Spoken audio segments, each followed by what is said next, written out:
దేవరాగం జ్ఞానయోగం వ్యాసపీఠం బహువేదశాస్త్రం బోధామృతహిత శ్రీమన్నారాయణం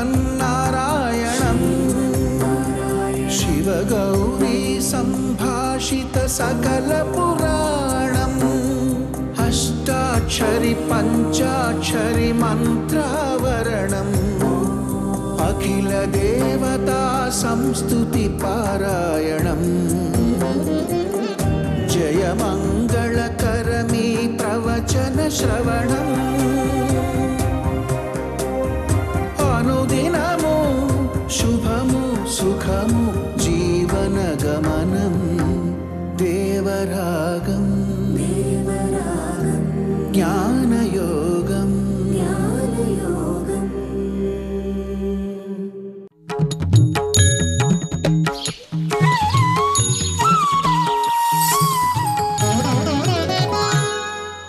ఆపదామపహర్తారం దాతారం సర్వసంపదాం లోకాభిరామం శ్రీరామం భూయో భూయో నమామ్యహం.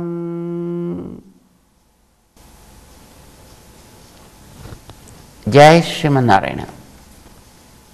ప్రియ భగవద్బంధువులారా, భగవద్గీత 6వ అధ్యాయంలో 29వ శ్లోకం దగ్గర నుంచి శ్రీకృష్ణుడు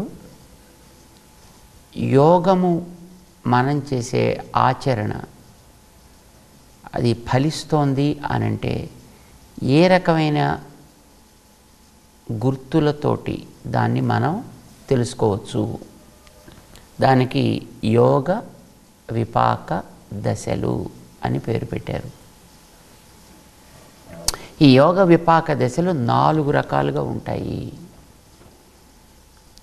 అందులో మొట్టమొదటి దశని గురించి 29వ శ్లోకంలో చెప్తున్నాడు. సర్వభూతస్థం ఆత్మానం సర్వభూతాని చ ఆత్మని ఈక్షతే యోగయుక్తాత్మా సర్వత్ర సమదర్శనః. ఇది మొదటి మెట్లో ఉండేటటువంటి దశ. ధ్యానం చేసేటప్పుడు మనలో కలగాల్సినటువంటి ఒక స్పష్టత. అసలు ధ్యానం ఎంతవరకు చేయాలి, ఎంతసేపు చేయాలి? 108 సార్లు, 1008 సార్లు, లేకపోతే ఇన్ని మాలలు, ఏదో 10 మాలలు, 15 మాలలు, 16 మాలలు, 100 మాలలు, 1000 మాలలు, ఇలాగా ఏదైనా ఒక నియమం ఉంటుందా ధ్యానానికి? ఎంత కాల నియతి? దానికి మన పెద్దవాళ్ళు చెప్పారు శాస్త్రాల్లోనే. పాపం వాళ్ళు ఎక్కడా సందేహాలకి తావు ఇవ్వలేదు, స్పష్టతని వాళ్ళే కలిగించి ఇచ్చారు. ఆత్మలాభ సుఖం యావత్ తావత్ ధ్యానం ఉదాహృతం. నువ్వు ఏదైతే కోరుకున్నావో అది లభించేంత వరకు నువ్వు చేయాలి. ఇప్పుడు మనం చెప్పుకునేటటువంటి సాధకుడు ఏమిటి తను కోరుకునేది? ఆత్మలాభాన్ని, ఆత్మసాక్షాత్కారాన్ని కోరుకుంటున్నాడు. ఆత్మసాక్షాత్కారాన్ని కోరుకునేటువంటి వ్యక్తి ధ్యానం ఎంతవరకు చేయాలి? ఆత్మసాక్షాత్కారం లభించేంతవరకు చేయాలి. అందులో 4 మెట్లు ఉన్నాయి. మొదటి మెట్టు 2 రకాలుగా చెప్తున్నాడు ఆయన. ఒకటి సర్వభూతస్థం ఆత్మానం. సకల భూతములు మన చుట్టూ వ్యాపించేటటువంటి పదార్థజాతం అంతా తిరిగేవి, తిరగనివి, పెరిగేవి, పెరగనివి, ఆకృతి కలిగినవి, ఆకృతితో మనకి తెలియనివి, ఇన్ని రకాలు ఉన్నాయి. ఇవన్నీ కూడా మొత్తం భూతములే. భూతములంటే 5 పదార్థముల యొక్క కలయిక. మట్టి, నిప్పు, నీరు, గాలి, ఆకాశం అనేటటువంటి పంచభూతముల యొక్క కలయికతో ఏర్పడ్డవే మొత్తం ఇవన్నీ కూడా. కనుక వీటన్నిటిని భూతములు అని అంటారు. పంచభూతాత్మకం అని అంటుంటారు సామాన్యంగా. మన పంచ అన్న అనకపోయినా 5 భూతములతో కలిసినవి ఇవన్నీ ఆకృతులు, శరీరాలు. ఈ శరీరాలన్నిటినీ కూడా ఇలా నిలబెట్టి ఆ రూపంలో ఉండేట్టు చేసేది ఏది? ఆత్మ. అంచేత దాన్ని ఏమంటాం మనం? ఈ రూపాలకది ఆధారం. ఏ రూపాలకైనా సరే ఒక రూపాన్ని మనం కనుక స్పష్టంగా గుర్తించగలిగితే అన్ని రూపాలు అలానే ఉంటాయని తెలుసుకోవచ్చు. మనం చూసే చెట్టుని చూస్తున్నాం. చెట్టు లోపల జీవం ఉన్నంత వరకు ఆ చెట్టు ఒక కాండం, వ్యాపించిన శాఖలు, దాని మీద ఉండేటువంటి పత్రాలు, దానికి ఉండేటువంటి పుష్పాలు, ఫలాలు, ఇవన్నీ మనం చూస్తాం. అందులో ఉండే జీవం కనుక తొలగితే ఆ ఆకృతిలో ఉండదు. శాఖ శాఖగా ఉండదు, పుష్పం పుష్పంగా ఉండదు, ఫలం ఫలంగా ఉండదు, దానికి ఉండే కాండము కాండముగా ఉండదు. అవన్నీ కూడా క్రమంగా ఎండిపోతాయి. కాండం నుంచి బెరడొచ్చేస్తుంది, దాని మీద చీలికలు వచ్చేస్తాయి. కాండంలో శాఖలని ఒడిలిపోతాయి, క్రమంగా ఎండిపోతాయి, ఆకులు రాలిపోతాయి, పుష్పాలు ఒడిలిపోతాయి, కాయలన్నీ కూడా రాలిపోతాయి. అంటే అవి ఏవి ఆ స్థితిలో నిలబడి ఉండలేవు. ఏదైనా ఒకటి ఒక స్థితిలో ఒక ఆకారంలో నిలబడి ఉంది అంటే అందులో ఒక జీవం ఉన్నది. జీవం అనేటటువంటి ఒక చైతన్య శక్తి. ఆ చైతన్య శక్తికి ఆధారం జీవుడు, ఆత్మ అని అంటాం. జీవుడన్న ఆత్మన్న ఒకటే సుమండి. అందులో మనం కన్ఫ్యూజ్ అవ్వకూడదు. జీవుడు, ఆత్మ, నేను, నువ్వు, ఈ పదాలన్నింటికి కూడా ఒకటే అర్థం. ఇవన్నీ కూడా పర్యాయ పదాలు అనేది మనం జ్ఞాపకం పెట్టుకోవాలి. ఈ జీవుడు మనకి ఎట్లా కనిపించడు. ఎందుకంటే వాడు చాలా అతి సూక్ష్మ ఆకృతి కలవాడు. ఇది మనకి 2వ అధ్యాయంలో చెప్పాడు ఆయన. వీడు అణువు అంటారు వాడిని. అణువు అంటే మళ్ళీ అణువు కనిపిస్తుంది కదండి అని మళ్ళీ అనొచ్చు. అణువు అంటే మనకి శాస్త్రంలో కనిపించటానికి అవకాశము లేని అతి సూక్ష్మైనటువంటి ఒక అంశ ఏదో దాని పేరు అణువు. ఇప్పుడు మామూలుగా మనం చెప్పుకునేటువంటి యాటమ్స్ ఉన్నాయే, ఈ యాటమ్స్ని ఇంకా మనం పరమాణువులుగా కూడా విభాగం చేసుకోవచ్చు. అందులో ఉండే క్వార్ట్స్ని చూడవచ్చు. ఇంకా దాంట్లో సుమారుగా 250 పైన విభాగాలు ఉన్నాయి దాంట్లో. అలాంటి విభాగాల్లోకి వెళ్ళినప్పటికీ కూడా ఏది విభాగం చేయడానికి అవకాశం లేదో, ఏది ఇక మనకి చీలటానికి అవకాశం లేదో అలాంటి అతి సూక్ష్మ అంశ ఏదో దాని పేరు అణువు అని మనకి శాస్త్ర నిర్ణయం. అంచేత మనవాళ్ళు ఇప్పుడు ఈ భౌతిక శాస్త్రంలో చెప్పుకునేటటువంటి అణువుల్ని మనం అనుకోకూడదు, అలా భ్రమపడకూడదు. ఆత్మ అణువు. ఏది చిన్నది మనం చూపించగలిగినాం అందులో కూడా లోపలికి హాయిగా ప్రవేశించగలిగినంత చిన్న ఆకృతి కలిగినది. ఇది మనం జ్ఞాపకం పెట్టుకుందాం. దానికి అణువు అందాం. చేత ఈ అణువైనటువంటి ఈ ఆత్మ ఆ లోపల దానికి ఉన్నంత వరకు కూడా దీనికి ఉండేటటువంటి ఒక శక్తి విశేషం చేత ఆ పైన ఉండేటటువంటి శరీరం ఎంత ఉన్నప్పటికీ దాన్ని జీవింపచేయును, దానికి జీవమును ప్రసాదించును. అందుచేత దాంట్లో ఒక చైతన్యం మనకి కనిపిస్తుంది. చెట్టు అయితే కదలకుండా చైతన్యాన్ని చూపిస్తుంది, ప్రాణికోటి అయితే కదులుతూ తమ చైతన్యాన్ని అవి ప్రకటిస్తాయి. అంచేత అవన్నీ కూడా ఈ లోపలుండేటి అణువైన ఆత్మ మీద ఆధారపడి ఉంటాయి. ఈ ఆత్మ తనకు ఒక శక్తి అంటూ ఉంది, కానీ అవి లేకపోతే తనకుండేటటువంటి ఆ చైతన్య శక్తిని ఇది ప్రదర్శించలేదు. శక్తి ఉంటుంది దీంట్లో, కానీ అది బయటికి రావాలంటే దానికి పైన ఒక మెకానిజం కావాలి. ఈ భూతాలతోటి ఏర్పడ్డ ఒక శరీరం కావాలి దానికి. అది ఉంటేనే దాన్ని అది ప్రసరింప చేయగలుగుతుంది.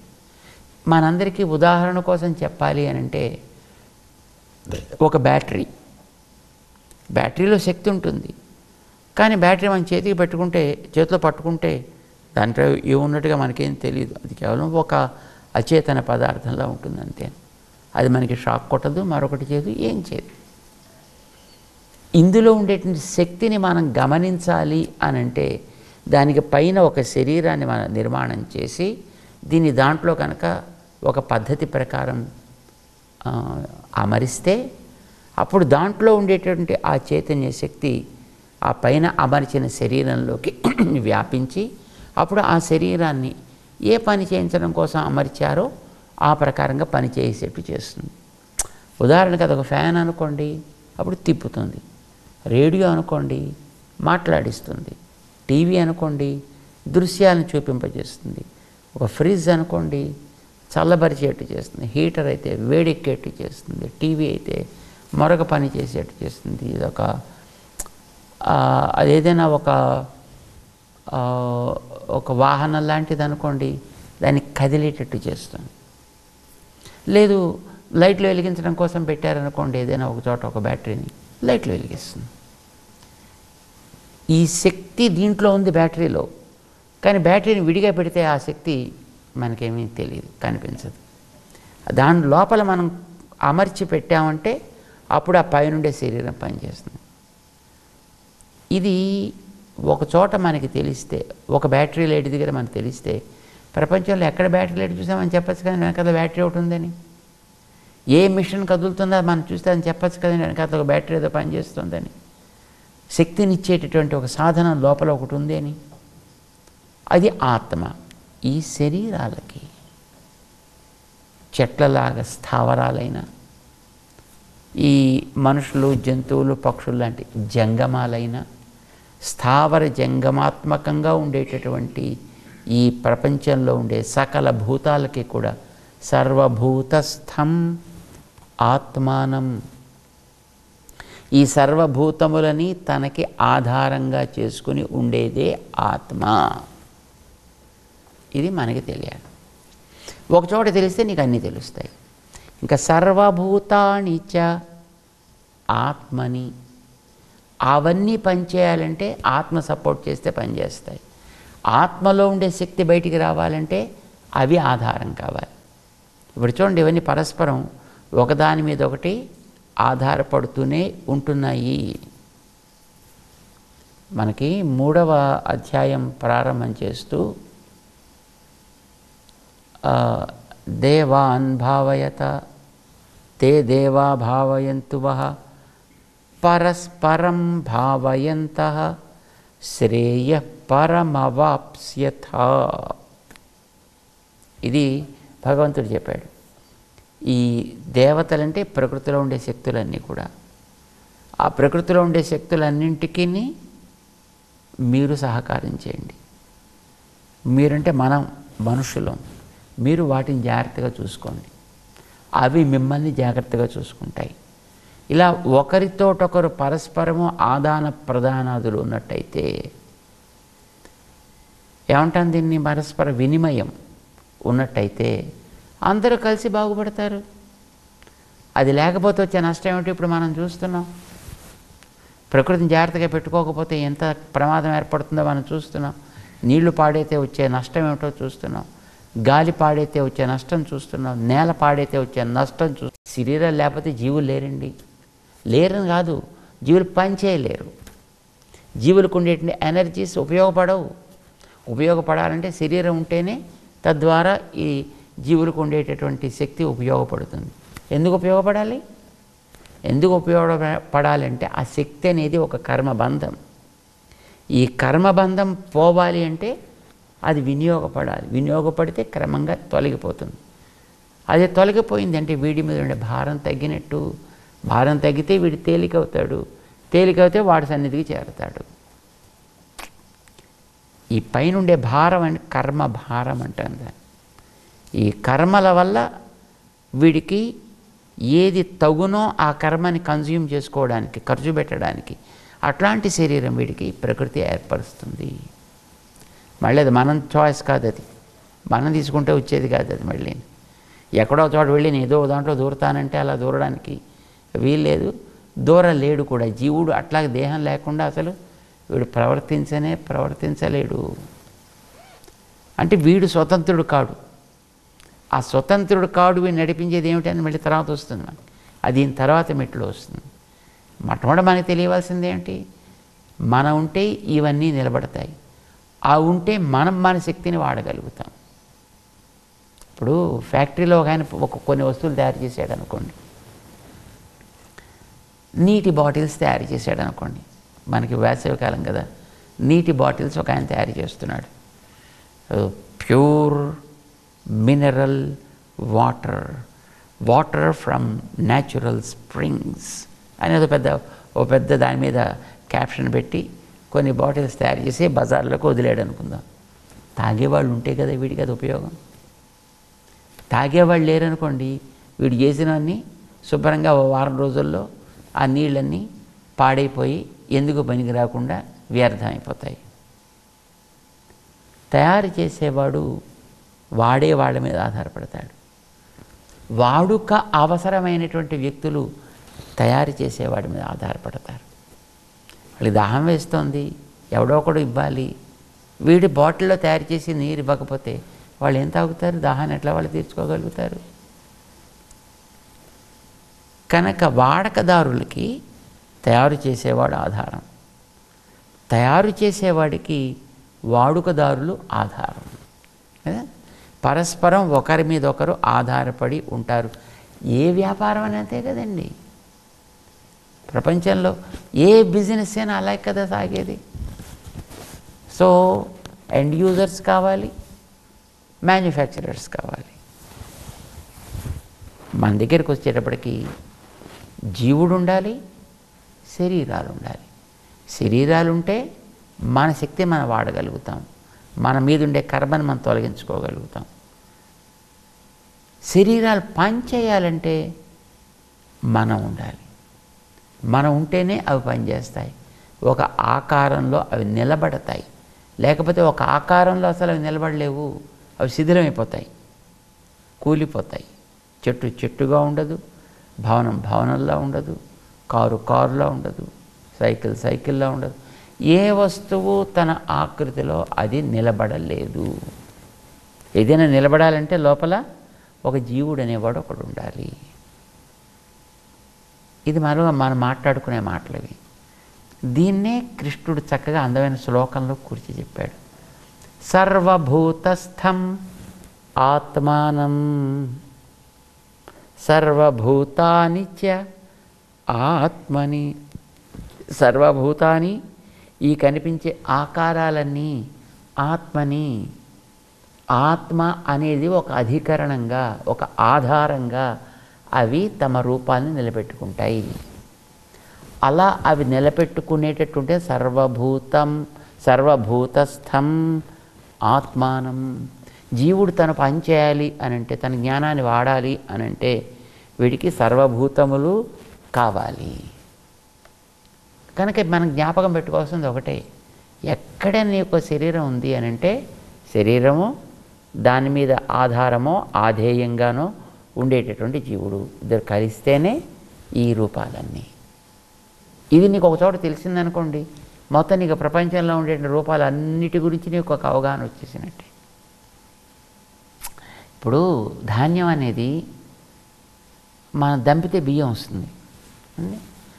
ఒక ధాన్యపు స్ట్రక్చర్ నీకు తెలిసింది అని అనుకో, ఎక్కడ ధాన్యం అలా ఉంటుందో తెలిసిపోదు నీకు. దాని మీద పొట్టు తీస్తే దాంట్లోంచి వస్తుంది. ధాన్యం ఒకటి తెలిసింది అని అంటే నీకు బియ్యం ఎక్కడెక్కడ రావాలన్నా ఇదే పద్ధతి అనేది నీకు స్పష్టంగా తెలుస్తుందా, తెలియదా? బస్. ఇప్పుడు మనలాంటి వాళ్ళకి అడ్డేమిటి అంటే తెలిపేటటువంటిది మనస్సు, దానిపైన తెలియకుండా చేసేటటువంటి గుణాలు. ఏం గుణాలు? రజస్, తమస్, ఇలాంటి గుణాలు అడ్డొస్తుంటాయి. ఇవి తెలియనివ్వవు. పైనుండే శరీరం వేరు, లోపల దీన్ని నడిపేటటువంటి యంత్రమైన నేను వేరు అనేది తెలియదు. నేనే ఇది. ఇప్పుడు మనం అనుకుంటున్నాం కదా, నేను తెల్లటి వాణ్ణి, నేను నల్లటి వాణ్ణి, నేను మనిషిని, నేను జంతువుని, నేను చెట్టుని. ఇప్పుడు మనం అనుకుంటున్నాం, నిజానికి నేను చెట్టు కాదు, నేను మనిషి కాదు, నేను జంతువు కాదు. నేననేది లోపల ఆత్మ. నాకు అవసరానికి ఏర్పడ్డ ఆకృతి శరీరం, ఈ పైన కనిపించేది మనిషో, జంతువో, కీటకమో, క్రిమో, చెట్టో, రాయో, రప్పో ఏదో. ఇది మనకి తెలియాల్సింది. ఈ రజస్తమస్సులన్నిటిని గుణాల ప్రభావం చేత ఆ తెలివి లేకుండా పోతుంది మనకి. ఇప్పుడు మనం చేయవలసింది ఏమిటి? ఆ రజస్సు తమస్సు యొక్క ప్రభావాన్ని క్రమంగా తగ్గించాలి. సత్వం పెరిగేట్టు చేస్తే వీడికి క్లారిటీ ఏర్పడుతుంది. ఆ రజస్తమస్సులను తగ్గించే పద్ధతి గతంలో చెప్పాడు. ఆహార విహారాదులన్నింటినీ ఎలా కూర్చుని ఏం సాధన చేయాలి ఇవన్నీ చెప్పాడు. అప్పుడప్పుడు మధ్యలో పెరుగుతూ ఉంటాయి. ఈ రజోగుణం పెరుగుతూ ఉంటుంది, అప్పుడప్పుడు తమోగుణం పెరుగుతూ ఉంటుంది. దానికి నువ్వు ఒక్కరోజు కాదు కదా, సాధన క్రమంగా చేస్తూనే ఉండాలి. అది ఎంతకాలం చేయాలంటే అది శనైహి ఉపరమేత్ బుద్ధ్యా ధృతి గృహీతయా గతంలో చెప్పాడు ఆయన. మెల్లమెల్లగా ఒకేసారి నువ్వు ఇదంతా మొత్తం పండిపోవాలి అంటే పండిపోయేది కాదు. ఇది క్రమంగా నువ్వు దీన్ని సాధన చేసుకోవలసినటువంటి బాధ్యత నీకుంది. ఎంతకాలం చెప్పాను ఇందాక ప్రారంభంలో, ఎంతవరకు నీకు కోరుకున్నటువంటి ఆత్మసాక్షాత్కారం కలిగే అంతవరకు చేయాల్సిందే. ఎంతవరకు ఏమంటే నేను ఐఏఎస్ అవ్వాలంటే ఎంతకాలం చదవాలండి? నువ్వు పాస్ అయ్యేంతవరకు చదవాలి. నువ్వు ఒకసారా, 2 సార్లు, 3 సార్లు, 10 సార్లు, లేకపోతే 18 సార్లు, అది నీ ఓపిక. నువ్వు ఎన్నిసార్లు చక్కగా పాస్ అయ్యి బయటకు వచ్చేంతవరకు నువ్వు చదువుతూనే ఉండాలి, మళ్ళీ రాస్తూనే ఉండాలి, చదువుతూనే ఉండాలి, మళ్ళీ రాస్తూనే ఉండాలి.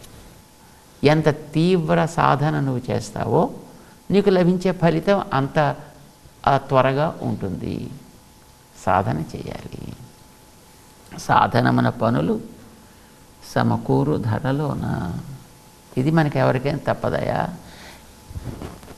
ఈ ప్రకృతిలోకి చేరిన తర్వాత రజస్తమస్సుల ప్రభావంతో వెనక్కి లాగడం అనేది కొన్ని కోట్ల సంవత్సరాలుగా అలవాటు పడ్డది. కొన్ని కోట్ల సంవత్సరాల నుంచి అలవాటైపోయింది. ఇది పల్లపు నీరు లాంటిది, అలవాటైంది కదా ఇది.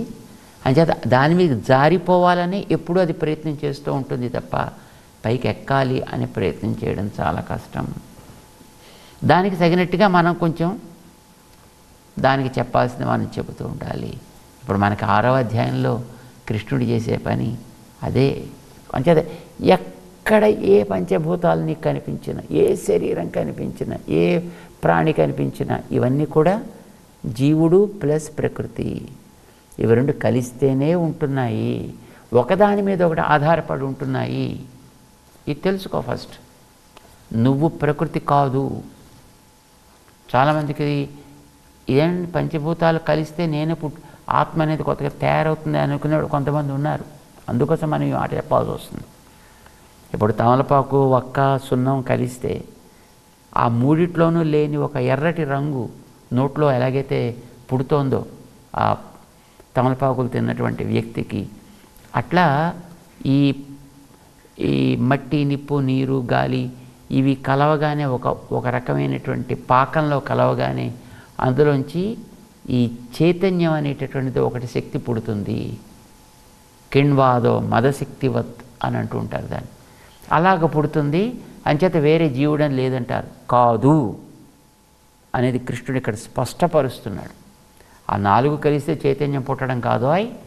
చైతన్యాశ్రయమైనటువంటి జీవుడు, ఆ జీవుడి వల్ల మార్పులు చెందుతూ ఉండేటటువంటి ఈ ప్రకృతి. మార్పులు ఎన్ని రకాలుగా ఉంటాయండి? ఎన్ని రకాలుగానే ఉండొచ్చు. మార్పులు మనిషిలా ఉండొచ్చు, జంతువులా ఉండొచ్చు, ఏది ఉన్నప్పటికీ కూడా వీటి యొక్క స్ట్రక్చర్ దేని మీద ఆధారపడి ఉంటుంది. అంచేత ఏది నువ్వు గమనించినా లోపల జీవుడు. ఎందుకు తెలుసుకోవాలి ఇది? ఇప్పుడు చూడండి, ఇక్కడ మనకి ఎవడైనా మనం కొట్టాడు అనుకోండి, ఇలా కొడితే అబ్బా నాకు మండుతోంది అని నువ్వు ఎలాగైతే అనుకుంటున్నావో, దేని నువ్వు మిస్హ్యాండిల్ చేసినా, దానికి అట్లాంటి స్థితి ఉంటుందనేది నీకు తెలియాలి అక్కడ. ఇప్పుడు మనకేమనిపిస్తుంది, మనకి ఎవడైనా ముట్టుకుంటేనేమో మనకి మండుతుంది, ఎదటవాడిని ఇష్టం వచ్చినట్టు ప్రవర్తించవచ్చు అని మనం అనుకుంటాం. మనం కాదు. నువ్వు చీమని ముట్టినా, ఈగని ముట్టినా, దోమని ముట్టినా, మనిషిని ముట్టినా, చెట్టుని ముట్టినా, నీటిని ముట్టినా, దేనినైనా నీకెట్లాగైతే ఒక బాధ, నొప్పి అనేది ఉంటాయో అక్కడ ఉండేటువంటి జీవుడు కూడా అట్లానే ఉంటుందనేది నీకు దీనివల్ల అర్థం కావాలి. అప్పుడు నిన్ను ఎదుటివాడు ఎట్లా తాకాలని అనుకుంటావు, నువ్వు దాన్ని అట్లానే దాకే ప్రయత్నం చేయి. దాంతో అట్లాగ ప్రవర్తించే ప్రయత్నం చేయాల్సి ఉంటుంది సుమా. ఇందుకోసం మనకి ఈ విషయాన్ని మొదటి మెట్టుగా చెప్పాల్సి వచ్చింది శ్రీకృష్ణుడికి. తెలుసుకుందాం దాని గురించి మరింత స్పష్టంగా. జై శ్రీమన్నారాయణ.